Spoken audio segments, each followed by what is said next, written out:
जय हिंद बच्चों। कैसे हैं आप सब। आशा करती हूँ आप लोग सब खूब स्वस्थ होंगे और अपनी पढ़ाई में आप सब बच्चों व्यस्त होंगे। तो आइए आज हम क्लास 9th के आपके जो कक्षा जो 9 का बच्चों पद्य हिंदी साहित्य है, जो पद्य का खंड है, पद्य खंड है, उसमें जो आपका मैथिली शरण गुप्त द्वारा रचित पंचवटी को हम पढ़ेंगे आज। और मैथिली शरण गुप्त का जो जीवन परिचय है बच्चों, उसको हम सरसरी नजर से सिर्फ सुनेंगे। देखिए बच्चों, मैथिली शरण गुप्त का जो जन्म और मृत्यु आपके बुक में दिया है, आप उस पर ध्यान से फोकस कीजिए। आप लोग अपना अपना पुस्तक खोल लीजिए और अब हम लोग मैथिली शरण गुप्त के जीवन परिचय को पढ़ेंगे। तो सबसे पहले आप लोग अपना अपना पुस्तक ओपन कर लीजिए, खोल लीजिए। और आगे बढ़ने से पहले बच्चों एक छोटा सा रिक्वेस्ट। जी हाँ बच्चों, आप जानते होंगे कि चैनल को सब्सक्राइब कर लें और वीडियो को लाइक करें और अपने अन्य सहपाठियों में, अपने अन्य फ्रेंड सर्कल में वीडियो को शेयर करने का प्रयास करें। और बच्चों अपनी भावनाओं को, अपनी बातों को, अपनी समस्याओं को कमेंट के माध्यम से अवश्य बताएं। तो बच्चों मुझे विश्वास है कि आप लोगों ने अपने अपने किताब को खोल के रख लिया होगा। अब आइए हम लोग देखते हैं जीवन परिचय मैथिली शरण गुप्त का। तो देखिए बच्चों, आप अपने पुस्तक में देखिए मैथिली शरण गुप्त का जन्म कब हुआ था। 1886 में हुआ है। और इनका स्थान कहाँ है बच्चों, तो झांसी के चिरगांव नामक स्थान पर हुआ, जो झांसी उत्तर प्रदेश में पड़ता है। इनके पिता मैथिली शरण गुप्त जी के पिता श्री रामचरण गुप्त जी हैं। और इनकी आजीविका कैसे चल रही थी बच्चों, तो ये लेखन विधा को ये जानते थे। और लेखन विधा में सबसे अच्छा काव्य विधा में ये पारंगत थे बच्चों। काव्य विधा, काव्य खंड जिसे हम पढ़ रहे हैं। और इनकी कृतियां बच्चों भारत भारती हो गया, साकेत हो गया, कृतियां जित रचनाओं पर फोकस कीजिएगा बच्चों अपनी पुस्तक पे।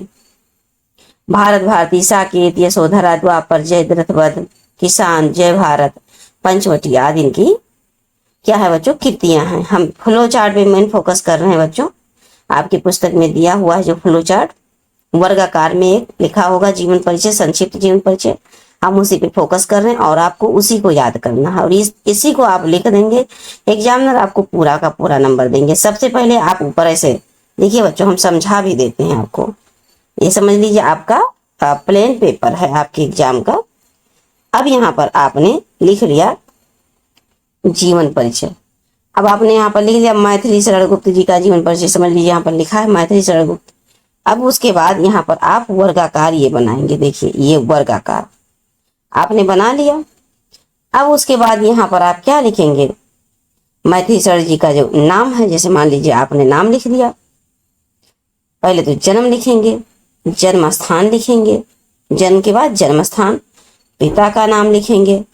फिर उसके बाद बच्चों इनका क्या कहते हैं, भाषा कैसी है, शैली कैसी है। और उसके बाद बच्चों इनकी लेखन विधा क्या है, तो काव्य खंड है आप जानते हैं। इनकी रचनाएं कैसी हैं, मतलब क्या क्या रचनाएं हैं। ऐसे करके आप तमाम सारे भारत भारती हो गया, यशोधरा, द्वापर, जयद्रथ, किसान, जय भारत, इस तरह से आप लिख लिए। उसके बाद बच्चों इनकी मृत्यु कब हुई ये लिख दिए। और साहित्य में स्थान क्या है। इस प्रकार से ये फ्लो चार्ट में इतना चीज सुंदर सुंदर छोटा छोटा में लिख देंगे।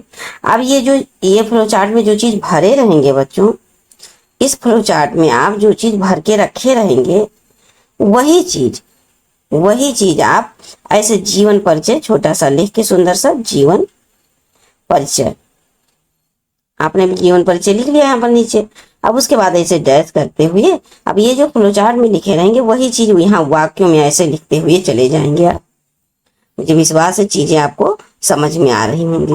देखिए बच्चों फिर से एक बार हम समझते हैं। ये आपका हो गया जीवन परिचय किसी भी कवि का। देखिए फिर से बताते हैं, ये हो गया आपका जीवन परिचय। जैसे लिख लिया आपने यहाँ पर लिख लिया मैथिली शरण गुप्त का संक्षिप्त जीवन परिचय, बस। अब आपने यहाँ पर बना लिया सुंदर सा छोटा सा बॉक्स। अभी इसी बॉक्स में सब कुछ आपने भर दिया। जन्म, पिता का नाम, जन्म स्थान हो गया, आज क्या कहते हैं, इनकी भाषा हो गई, शैली होगी, कृतियां हो गई, मृत्यु कब हो गया, साहित्य में क्या स्थान है। तो साहित्य में क्या स्थान है बच्चों, ये हिंदी भाषा में जनता के प्रतिनिधि कवि के रूप में जाने जाते हैं। कौन? मैथिली शरण गुप्त। इनका साहित्य में स्थान हो गया। अब बाकी सम्मान पुरस्कार इनको कौन कौन सा मिला आप ये भी लिख सकते हैं, और नहीं तो आपने इतना लिख दिया, आप समझ लीजिए, ये आप समझ लीजिए इनके बारे में ऐसे लिख दिए आप, छोटे छोटे में सुंदर सुंदर ऐसे लिख दिए जो भी चीज है। ठीक है बच्चों, अब ये आपका हो गया, फिल हो गया बक्सा, फ्लो चार्ट बन गया। अब नीचे आप क्या करेंगे, यहाँ पर लिखेंगे सुंदर से नीचे जीवन परिचय। जीवन परिचय आपको एक पैटर्न बता रहे हैं बच्चों कि ऐसे आपको लिखना है। ये हो गया। अब ये जो आप फ्लो चार्ट में लिखे हैं इसी को वाक्यों में ऐसे सुंदर सुंदर करके, ऐसे सुंदर सुंदर करके आप ऐसे बस लिखते जाइए। और उसके बाद जो आप यहाँ पर सुन रहे हैं, हम आपको आपके किताब में लिखा हुआ है, हम आपको पढ़ के वो चीज सुना रहे हैं बच्चों। क्यों? क्योंकि चीजें जल्दी से जल्दी आपका कंप्लीट करें, और फिर हम लोग संस्कृत हो गया, व्याकरण हो गया, इसकी तरफ भी तो बढ़ना है। इसलिए बच्चों और क्लासेस की हमने जीवन परिचय हमने इस वीडियो हमारे चैनल पे बहुत कई, जैसे आपके आप ये 9th क्लास का है तो 10th क्लास में हमने पढ़ाया है मैथिली शरण गुप्त का जीवन परिचय, तो आप उसको देख लीजिए। 9th और 10th का सेम ही रहेगा बच्चों, सेम इसी तरह आपको लिखना रहेगा वहां पर भी। तो समझ लीजिए कि वैसे ही आपको लिखना है, और फिर ध्यान से आप वैसे लिखते चले जाइए। देख लीजिए वहां पर जाके क्लास 10 का होगा या 11 का होगा या 12 का होगा, मैथिली शरण गुप्त करके लिखा होगा। फिर आप वहां पर जाइए और उसको ध्यान से, पहले ध्यान से सुन लीजिए, बस हो गया। अब आपको हमने फ्लो चार्ट आपको समझा दिया। आपके फ्लो चार्ट में एकदम सिंपल सा दिया हुआ है, जन्म, जन्म स्थान, पिता का नाम, मृत्यु कब हुआ, भाषा शैली, प्रेरणा स्रोत, मतलब महावीर प्रसाद द्विवेदी थे, प्रेरित थे। उसके बाद इनकी कीर्तियां मोस्ट इंपॉर्टेंट है, बस कीर्तियां आप याद कर लीजिए बच्चों, ये आपको याद करना पड़ेगा। जन्म, मृत्यु, पिता का नाम, भाषा शैली और ये कृतियां इनकी, इतना आप लिख देंगे बच्चों तो पूरा का पूरा नंबर आपको मिलेगा। और कुछ विद्यालयों में तो आपका हाफ ईयरली एग्जाम कंप्लीट होने वाला होगा, कुछ का अभी शुरुआत होने वाला होगा, कुछ का अभी आने वाले समय में होने वाला होगा एग्जाम।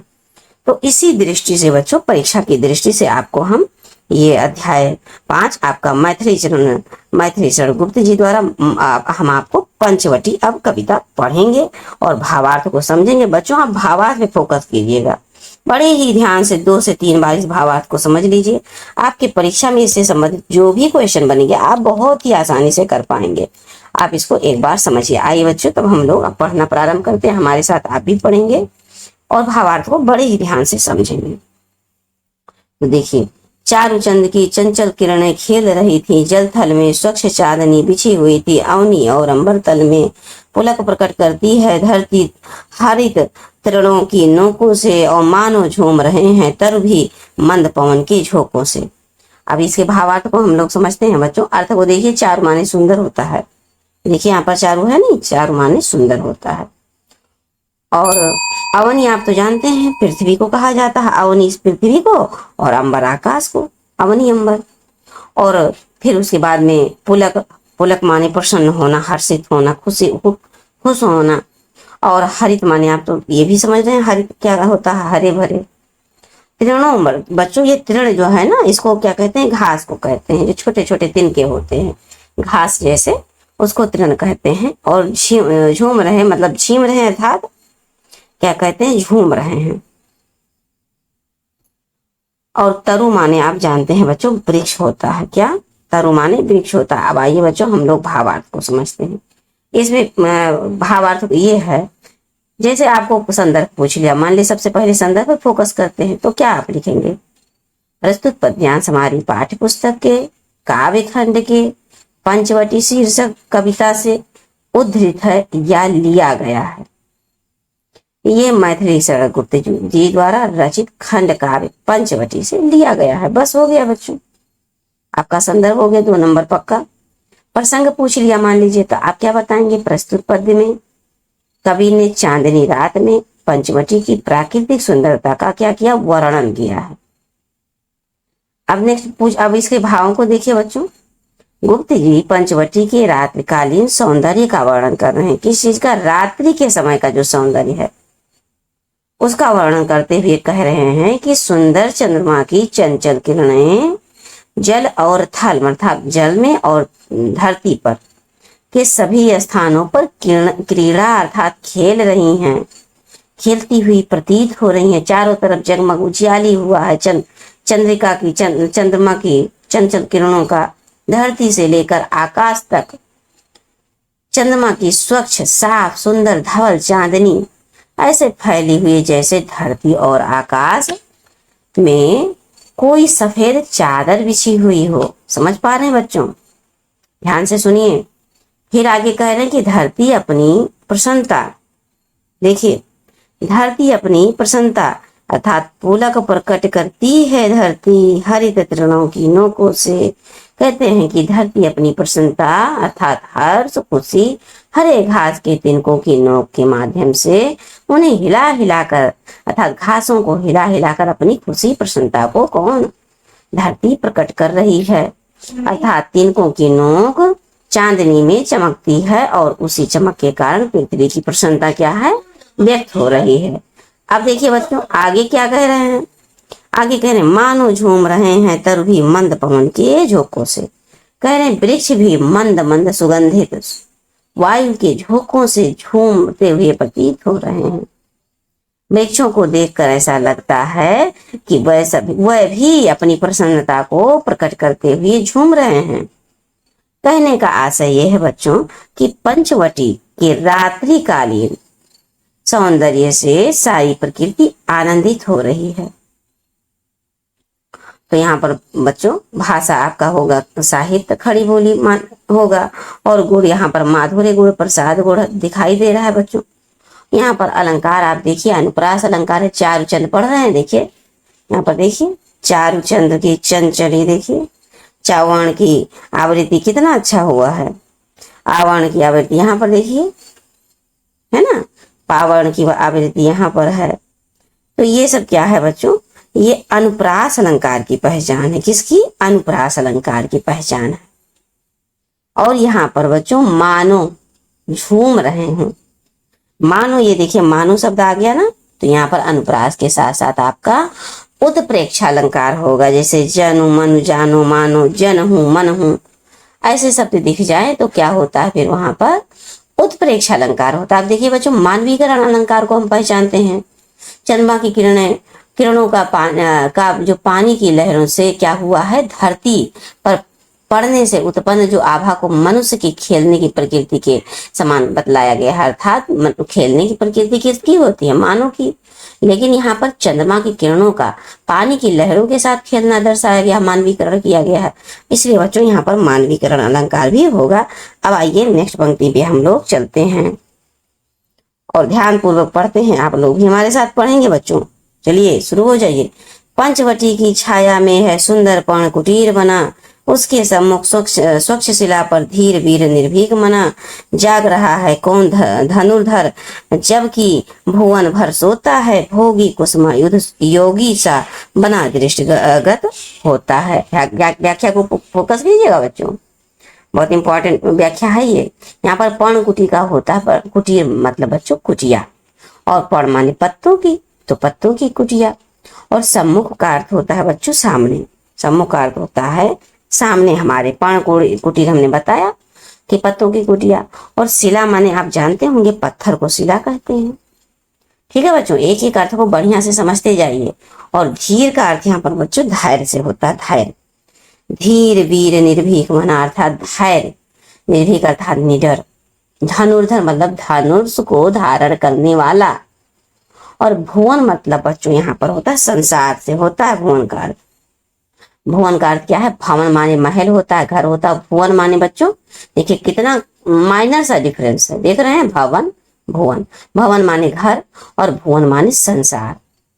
भोगी, भोगी मतलब सांसारिक सुखों में लिप्त हो जो व्यक्ति, सांसारिक सुख है अर्थात बच्चों बढ़िया सा घर हो, खाने के लिए खूब बढ़िया, पहनने के लिए बस गाड़ी घर बंगला सब, टहलने घूमने जहां मन करे जो करें, एसी कूलर ये सब जो सुविधाएं हैं बच्चों इसको भोगी कहते हैं, इसको सांसारिक सुख कहते हैं। फिर उसके बाद कुसुमायुध अर्थात कामदेव, कामदेव का जो बच्चों पर्यायवाची है कुसुमायुध। मदन कामदेव मनमथ और कुसुमायुध ये सब कामदेव के क्या है? पर्यायवाची हैं।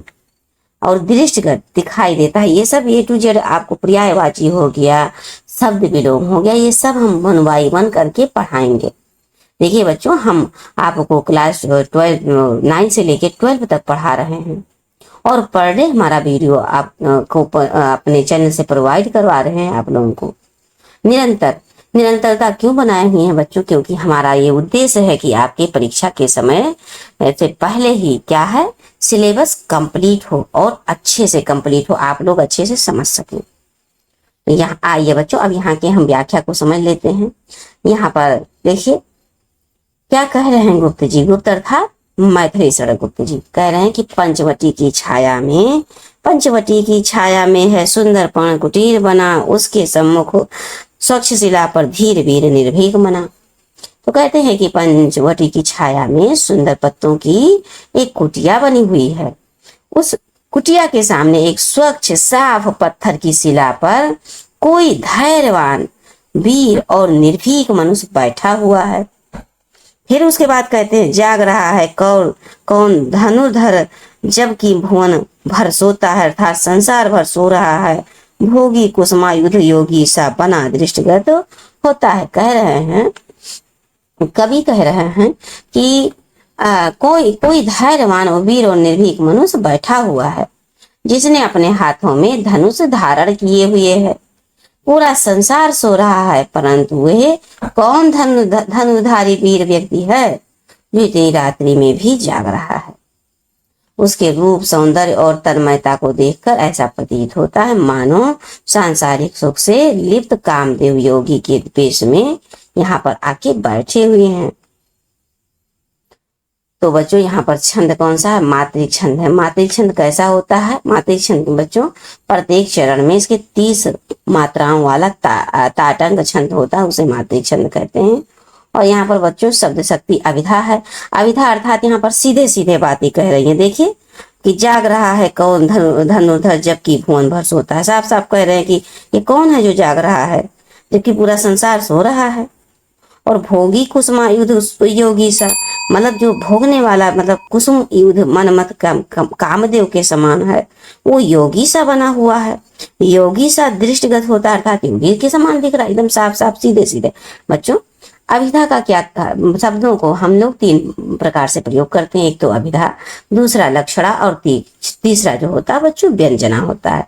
तो अभिधा में क्या होता है, हम किसी भी बात को सीधा सीधा कह देते हैं। और लक्षणा में क्या होता है बच्चों, थोड़ा सा लक्षण दिखाते हुए थोड़ा सा घुमा फिरा के कहते हैं। और व्यंजना में क्या होता है बच्चों, किसी भी बात को उल्टे तरीके से कहते हैं, अर्थात व्यंग्यपूर्ण तरीके से उल्टा कहते हैं। कहने को कुछ है और कहते कुछ और है, उसका उल्टा बोलते हैं। तो अब आइए बच्चों, हमें पूरा विश्वास है आपको चीजें समझ में आ रही। अब हम चलते हैं नेक्स्ट पंक्ति पर और फटाफट इसको भी समझते हैं। पढ़े, आप लोग भी हमारे साथ पढ़ना प्रारंभ कीजिए। किस व्रत में है व्रती वीर, ये निद्रा का यूं त्याग किए, राजभोग के योग विपिन में बैठा आज विराग लिए। बना हुआ है प्रहरी जिसका उस कुटीर में क्या धन है, जिसकी रक्षा में रत इसका तन है, मन है जीवन है। यहाँ पर लक्ष्मण जी के बारे में बात कर रहे हैं बच्चों। आप जानते हैं ना, लक्ष्मण जी तो प्रहरी बन के श्री राम जी की रक्षा के लिए आराम से पूरी रात जागते हैं। आपने रामचरितमानस को, रामायण को बहुत अच्छे से देखा होगा। तो देखिए अब इसकी व्याख्या को हम लोग समझते हैं। यहाँ पर क्या कहें, गुप्त जी कहते हैं कि ये धनुर्धर वीर किस कठिन व्रत को धारण किए हुए है, कौन सा व्रत धारण कर लिया है। फिर आगे कवि कहते हैं कि मेरे मन में, कह रहे हैं कि राजभोग के योग विपिन में बैठा आज विराग लिए। मतलब कह रहे हैं कि मेरे मन में ये प्रश्न बार बार उठ रहा है कि इस वीर ने अपनी नींद क्यों त्याग दी है, निद्रा का यूं त्याग की है, अपनी निद्रा क्यों त्याग दी है, अर्थात ये रात्रि में भी क्यों जाग रहा है। जो व्यक्ति राजभवन के सुख पाने योग दिखाई दे रहा है, वो वैराग्य धारण किए है, साधु वेश के पोशाक में है धारण किए, एकांत वन में बैठा हुआ है। आखिर इस कुटिया में ऐसा कौन सा धन रखा हुआ है। देखिए कह नहीं रहे कि बना हुआ है प्रहरी जिसका उस कुटिया में क्या धन है। आखिर इस कुटिया में कौन सा धन रखा हुआ है जो उस युवक को अपने शरीर की परवाह किए बिना पूरी तन्मयता के साथ इस कुटिया की रक्षा कर रहा है। फिर आगे कह रहे हैं कि जिसकी रक्षा में रत इसका तन है मन है और जीवन है। कह रहे हैं इस कुटिया में निश्चित रूप से कोई अमूल्य वस्तु है जिसकी रक्षा के लिए वो धनुर्धारी वीर अपना तन मन और जीवन तक समर्पित किए हुए है। तो देखिए बच्चों, यहाँ पर आप देख रहे हैं कि वर्णों की आवृत्ति है। देखिए बा बा वर्ण की, देखिए कितनी बार बा बा वर्ण आए हुए हैं। तो वर्णों की आवृत्ति है, इसलिए यहाँ पर बच्चों क्या है, अनुप्रास अलंकार है। अब हम नेक्स्ट पंक्ति पे चलते हैं निरंतर फटाफट कंप्लीट करते हुए। मर्त्य लोक मालिन्य मेटने स्वामी संग जो आई है, तीन लोक की लक्ष्मी ने यह कुटी आज अपनाई है। वीर वंश की लाज यही है, फिर क्यों वीर ना हो प्रहरी। बिजन देश है निशा शेष है, निशाचरी माया ठहरी। अब यहाँ पर देखिए बच्चों, सीता जी के बारे में बात चल रही है, समझिए भाव को। क्या कह रहे हैं, मर्द लोक में मालिन्य मेटने स्वामी संग जो आई है। सीता जी के बारे में बात हो रही है। कह रहे हैं गुप्त जी की संसार के दोष दूर करने के लिए तीनों लोगों की स्वामिनी सीता अपने स्वामी श्री राम के साथ इस पंचवटी प्रदेश में आई हैं और इस कुटिया में रह रही हैं। वह वीरों के वंश रघुवंश की प्रतिष्ठा है। तीनों लोग की लक्ष्मी ने ये कुटिया आज अपनाई है। वीर वंश की लाज यही है, फिर क्यों वीर ना प्रहरी हो। फिर कहते हैं कि यदि सीता जी की प्रतिष्ठा में कोई आंच आती है तो रघुकुल की प्रतिष्ठा पर भी प्रश्न चिन्ह लग जाएगा। इसीलिए लक्ष्मण जैसे वीर प्रहरी की यहाँ नियुक्ति की गई है। और ये निर्जन प्रदेश है जहाँ अभी रात्रि शेष है और चारों ओर मायावी राक्षसों का जाल फैला हुआ है। ऐसे में लक्ष्मण जैसे वीर के अतिरिक्त और कौन प्रहरी का दायित्व पूरा कर सकता है। अर्थात सीता वीर वंश की मर्यादा है, इसीलिए इस कुटी का प्रहरी अत्यधिक वीर होना चाहिए। यहाँ पर देखिए, विजन देश है निशा शेष है, निशाचरी माया ठहरी।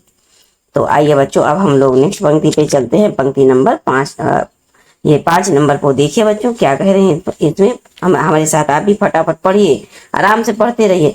क्या ही स्वच्छ चांदनी है, यह है क्या ही निस्तब्ध निशा है। स्वच्छंद सुमंद गंध वो निरानंद है कौन दिशा।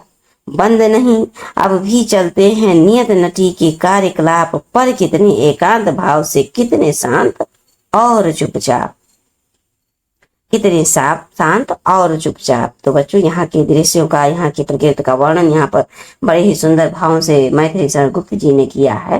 देखिए इसके भाव क्या है। गुप्त जी कहते हैं बच्चों कि क्या कहते हैं, क्या ही स्वच्छ चांदनी है, यह है क्या ही निस्तब्ध निशा।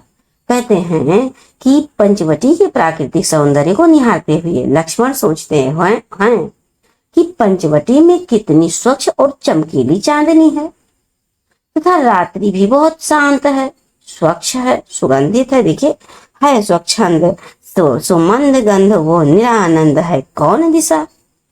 कह रहे हैं कि मतलब रात्रि भी बहुत शांत है, स्वच्छ है, सुगंधित है, वायु मंद मंद बह रही है। फिर कह रहे हैं पंचवटी में किस और आनंद नहीं है। अर्थात इस समय चारों दिशाओं में आनंद ही आनंद व्याप्त है। देखिए, बंद नहीं अब भी चलते हैं नियत नटी के कार्यकलाप, पर कितने एकांत भाव से, कितने शांत हैं, शांत और चुपचाप। कह रहे हैं कि कोई भी दिशा आनंद रहित नहीं, अर्थात चारों तरफ खुशी खुशी लहर दिखाई दे रही, आनंद ही आनंद दिखाई दे रहा है। इस समय चारों ओर पूर्ण शांति है, पूरी तरह से शांत है ना। प्रकृति पूरी तरह से शांत है, सभी लोग सो रहे हैं। फिर भी नियत रूपी नर्तकी अपने क्रियाकलापों को बहुत ही शांति के भाव से संपन्न कर रही है और वो अकेले ही अपने दायित्वों का निर्वहन कर रही हैं। तो चीजें आपको समझ में आ रही हूँ बच्चों। अब हम आ रहे हैं पंक्ति नंबर 6 की तरफ। तो देखिए अब क्या यहाँ पर कह रहे हैं गुप्त जी, है बिखेर देती वसुंधरा मोती, सबके सोने पर रवि बटोर लेता है उनको सदा सवेरा होने पर, और विराम दायनी अपनी संध्या को दे जाता है, शून्य श्याम तनु जिससे उसका नया रूप झलकाता है, नया रूप झलकाता है। अब देखिए यहाँ पर लक्ष्मण जी के बारे में बता रहे हैं बच्चों कि लक्ष्मण जी पंचवटी में पर्णकुटी के बाहर शिला पर बैठकर प्रकृति रूपी नर्तकी अर्थात जो नृत्य करने वाली हैं उनके कार्यकलापों के विषय में सोच रहे हैं कि जब संसार के समस्त प्राणी सो रहे हैं तो उस समय ये पृथ्वी प्रसन्न होकर छोटे छोटे ओस कण के रूप में सरबत मोतियों का खजाना बिखेर रही है। देखिए मोती, वसुंधरा मोती, ये देखिए है बिखेर देती वसुंधरा मोती, सबके सोने पर, सब लोग सो रहे हैं तो ये मोतियों का खजाना बिखेर रही है। तभी जगहों पर फिर कहते हैं कि प्रातः काल होते ही और रवि बटोर लेता है, अर्थात प्रातः काल कब, रवि अर्थात सूर्य बच्चों, सूर्य कब निकलता, प्रातः काल होने पर। तो वही कह रहे प्रातः काल होते ही सूर्य अपने किरण हाथों से उन मोतियों को समेट लेता है, अर्थात जब सूर्य की किरणें निकलती हैं तो ओस क्या होते हैं, सूख नहीं जाते हैं। तो वही यहाँ पर कह रहे हैं कि सूर्य की किरणें अपने किरण रूपी हाथों से मोतियों को समेट लेता है, अर्थात सुखा देती हैं, अर्थात सूर्य की किरणों के ताप के कारण ओस के ये कण सब सूख जाते हैं। अब देखिए आगे बच्चों क्या करें, और विरामदायिनी अपनी संध्या को दे जाता सोने श्याम तनु जिससे उसका नया रूप झलकाता है। तो क्या कह रहे हैं कि सूर्य दिनकर आकाश के विस्तृत, सूर्य अर्थात दिन भर बच्चों, दिनकर अर्थात सूर्य का पर्यायवाची है। और कह रहे हैं यहाँ पर कि सूर्य दिन भर आकाश के विस्तृत मार्ग में गमन करता हुआ थक जाता है और संध्या समय उससे विश्राम लेता है, अर्थात सूर्य इन मोतियों को अपने पास नहीं रखता बल्कि शाम को थक कर लौटते समय प्रातः काल समेटे हुए ओस के मोतियों का खजाना विश्राम देने वाली संध्या को सौंप कर अस्त हो जाता है। अर्थात शाम के समय क्या होता है, शाम के समय सूर्य अस्त नहीं हो जाता है।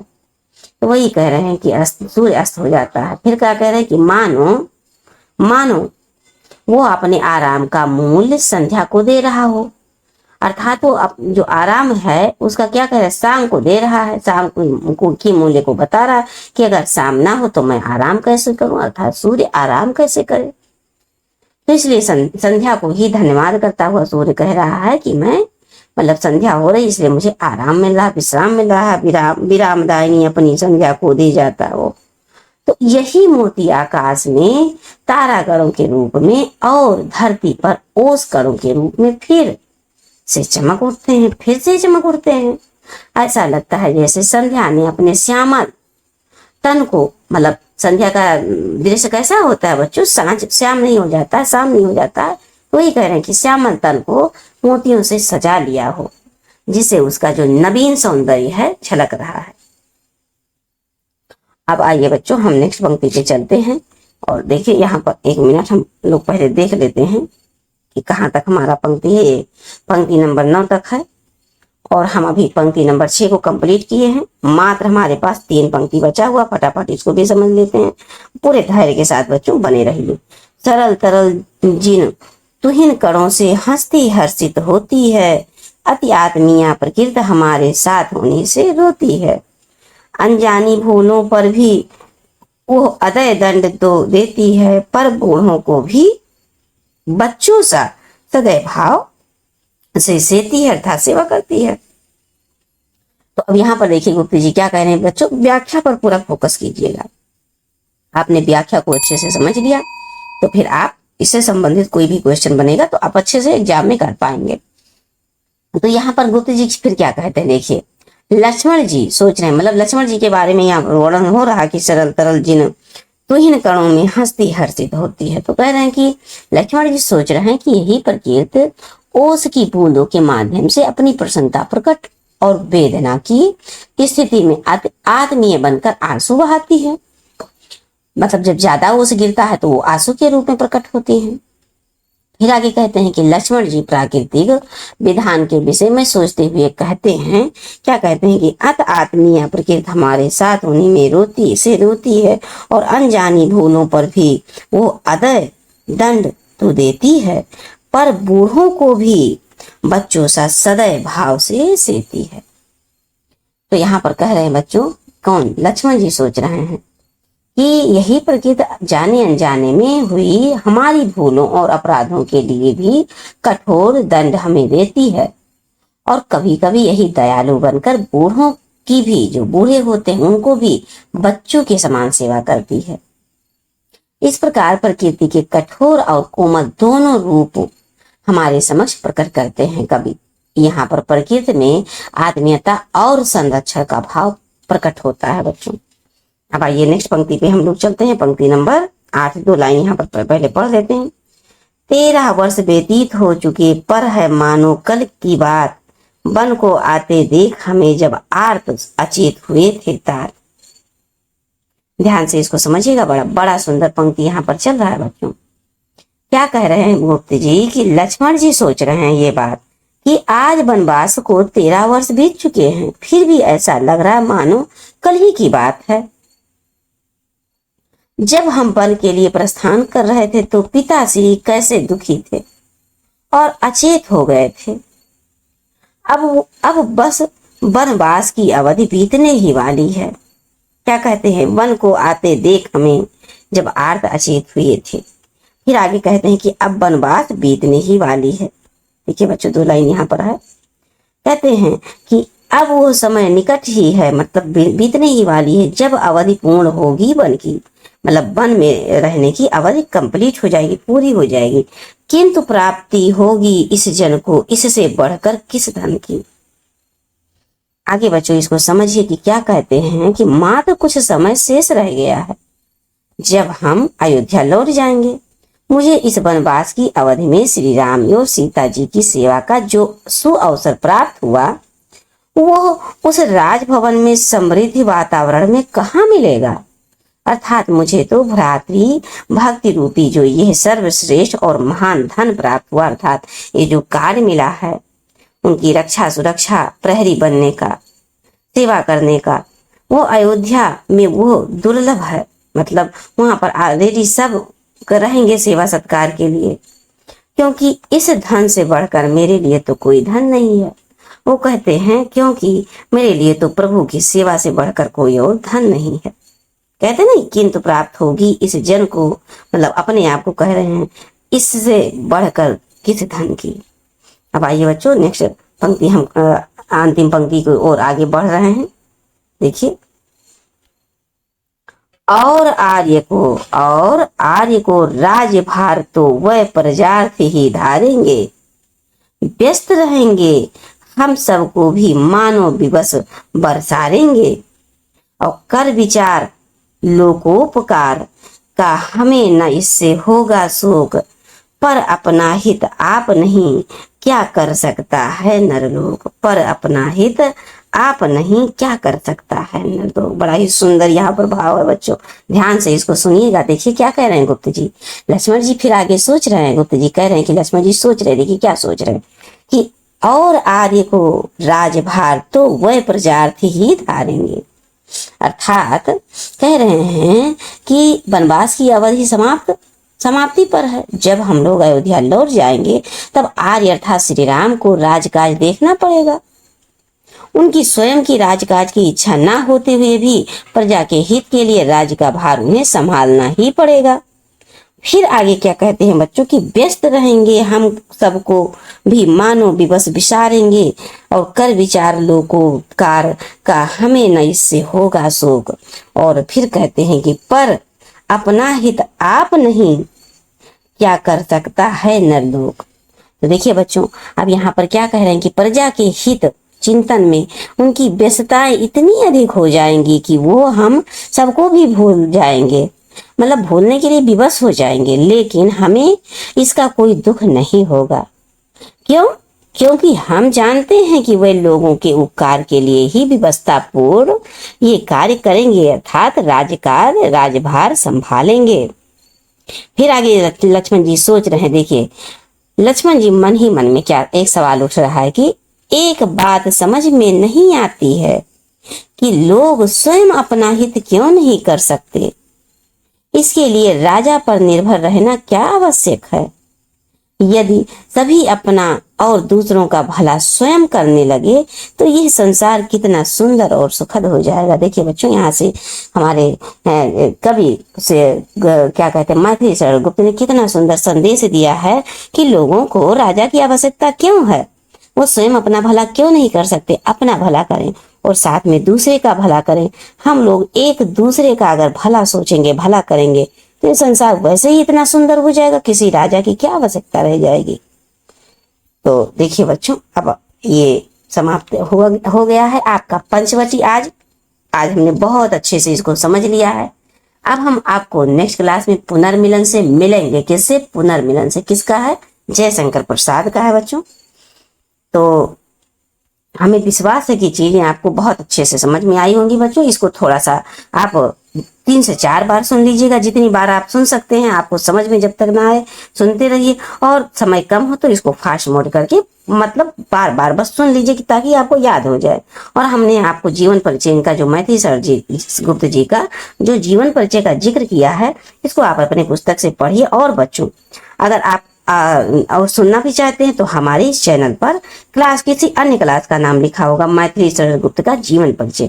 अब कोई भी क्लास आप लिखा होगा बच्चों, क्लास 10 लिखा होगा या क्लास 11 लिखा होगा, आप उसको ध्यान से सुन लीजिएगा। और सबसे ज्यादा जो आपको फोकस करना है वो फ्लो चार्ट जो वर्गाकार में बना, बस वही आप रट लीजिएगा।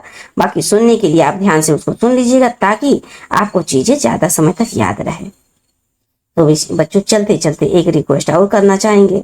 जी हाँ बच्चों, आप जानते हैं कि आप चैनल को सब्सक्राइब अवश्य करें और वीडियो को अपने मित्रों तक शेयर करने का प्रयास करें और वीडियो को लाइक भी करें बच्चों। अगर आपको लग रहा है कि आपको जरा सा भी बेनिफिट हो रहा है इस वीडियो से, मैम का प्रयास आपको लग रहा है कि आपके काम का है, तो आप वीडियो को लाइक करें और कमेंट के माध्यम से आप अपनी भावनाओं को हमारे सामने व्यक्त करें, बताएं। अगर कोई समस्या है तो भी बताएं। अब आइए बच्चों, इस वाक्यों के साथ हम विदा लेते हैं और आपसे मिलते हैं पुनर्मिलन में। जयशंकर प्रसाद द्वारा रचित। जय हिंद बच्चों।